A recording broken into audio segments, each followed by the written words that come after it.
Hyper modern பொசிஷன்னா என்ன? ஓப்பனிங்ல நீங்க தியரிட்டிக்கலா strong ஆகணும்னா ஓப்பனிங் பொசிஷன்ல எத்தனை டைப் இருக்கோ அது அத்தனையும் நீங்க தெரிஞ்சுக்கணும். சோ அதுல ஒண்ணுதான் ஹைப்பர் மாடர்ன் பொசிஷன். சோ இப்போ ஒயிட் E4 ப்ளே பண்றாங்கன்னா இதோட ஐடியா சென்டரை கண்ட்ரோல் எடுக்கிறது. சோ அதே மாதிரி D4 ப்ளே பண்ணாலும் சென்டரை கண்ட்ரோல் எடுக்கிறதா இதோட பிளான். ஆனா ஒரு பான் வச்சு சென்டரை கண்ட்ரோல் எடுக்கிறதுக்கு பதிலா நைட் வச்சு கண்ட்ரோல் எடுக்கிறாங்க.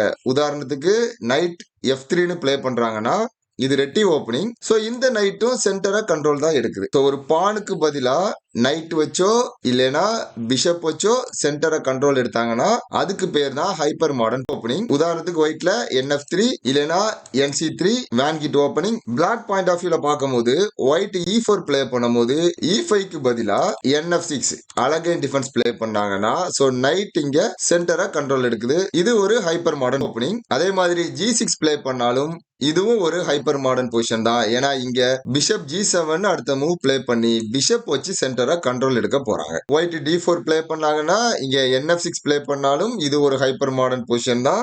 ஓப்பனிங்ல எத்தனை டைப்ஸ் இருக்கணும், என்னென்ன ஓப்பனிங்ஸ்லாம் என்னென்ன டைப்ஸ்குள்ள வரும் அப்படிங்கறதையும் தெளிவா ஸ்டடி பண்ணிட்டீங்கன்னா ஓப்பனிங்ல ஸ்ட்ராங்கா ப்ளே பண்ணலாம்.